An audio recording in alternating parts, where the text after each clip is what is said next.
रसूलुल्लाह सल्लल्लाहु अलैहि वसल्लम ने फजर की नमाज पढ़ी और फिर आप खड़े होकर जो है ना मशअरुल हराम के पास बैतुल्लाह की तरफ मुंह करके दुआएं लंबी करते रहे। तो जब रोशनी फैल गई, सूरज निकलने से पहले प्यारे पैगंबर मोहम्मदुर रसूलुल्लाह सल्लल्लाहु अलैहि वसल्लम वहाँ से मिना की तरफ चल दिए।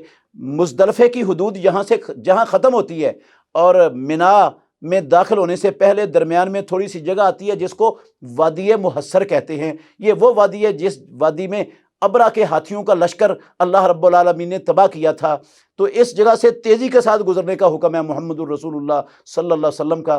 तो वहाँ से आप तेज़ी से गुजरेंगे और मिना में पहुँचकर ये 10 ज़ुल्हज्जा का दिन शुरू हो गया है। आपने इसकी फ़जर की नमाज मुज़दलिफ़े में पढ़ी, लंबी दुआ की और सूरज के तुलू होने से पहले रोशनी फैलने के बाद आप मिना की तरफ चल पड़े। जब आप मिना में पहुँचेंगे तो पूरा मिना का मैदान क्रॉस करके जो बड़ा जमरा है उस जमरे को 7 कैंकरियाँ मारनी हैं।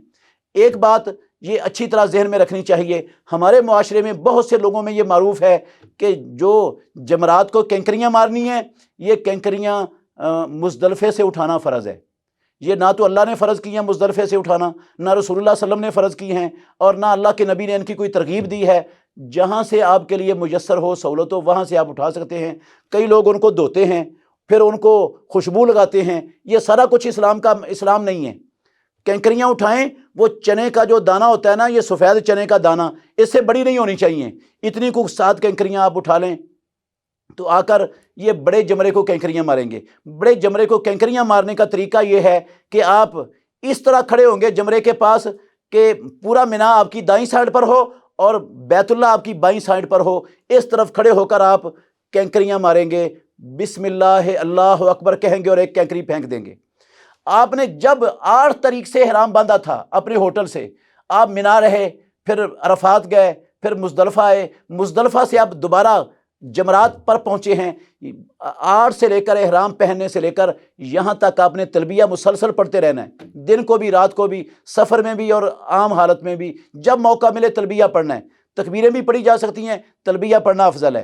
रसूलुल्लाह सल्लल्लाहु अलैहि वसल्लम ने जब कैंकरियाँ मारने का अमल शुरू किया उस वक़्त ये तलबिया बंद हो गया। तो 7 कैंकरियाँ उसको मारने के बाद फिर आप कुर्बानी करेंगे। कुर्बानी के बाद अपने सर को मूंडेंगे या अपने बाल कटवाएंगे। उसके बाद आपका जो है ना वो आधा हज मुकम्मल हो गया, ihram आपका खुल गया। आप ihram उतारें, गुस्ल करें, खुशबू लगाएं और सिले हुए कपड़े पहनें और जितनी जल्दी मुमकिन हो सकता है उतनी जल्दी आप बैतुल्लाह पहुँचें और बैतुल्लाह में जाकर तवाफ़े इफ़ाज़ा करें। ये हज का बड़ा रुकन है तवाफ़े इफ़ाज़ा। यहाँ तवाफ़ भी करना होता है और सही भी करनी होती है। ये काम हज के कामों में से सबसे मुश्किल तरीन काम है। इस वजह से मुश्किल है कि इस वक्त रश बहुत ज़्यादा होता है, बहुत ज़्यादा रश होता है। उस रश की वजह से ये आसान नहीं रहता ये तवाफ़ करना और सफ़ा मरवा की सही करना। बहरहाल ये सूरज के गुरूब होने से पहले पहले करना है ये तवाफ़े इफ़ाज़ा 10 ज़ुल्हज्जा को और सफ़ा मरवा की सही। अगर कोई बंदा 10 ज़ुल्हज्जा को सूरज के गुरूब होने से पहले ये तवाफ़े इफ़ाज़ा, जिसको तवाफ़े ज़ियारत भी कहते हैं, और सफ़ा मरवा की सही नहीं कर सका, तो सुनन अबू दाऊद के अंदर सही हदीस है, मुहम्मदुर रसूलुल्लाह सल्लल्लाहु अलैहि वसल्लम ने फरमाया वो जो उसने कैंकरियाँ मारने के बाद, हिजामत करवाने के बाद, कुर्बानी के बाद ihram खोल दिया था, वो दोबारा ihram की हालत में लौट आएगा, दोबारा ihram पहनेगा। अगर शाम हो गई और शाम से पहले वो तवाफ़ ना कर सका तो फिर उसने ये तवाफ़े इफ़ाज़ा आम कपड़ों में नहीं करना, वैसे आम कपड़ों में करना था, फिर उसने तवाफ़े इफ़ाज़ा ihram की हालत में करना है। तवाफ़े इफ़ाज़ा भी और सफ़ा मरवा की साई भी, और ihram फिर सफ़ा मरवा की साई के बाद खोलना है। ये उसके लिए है जिसका 10 ज़ुल्हज्जा को मगरिब से पहले पहले तवाफ़ ना हो सका, वो बाद में फिर ihram की हालत में करेगा। तो ये तवाफ़ करने के बाद आपने वापस मिना चले जाना है, मक्के अपने होटल में नहीं ठहरना।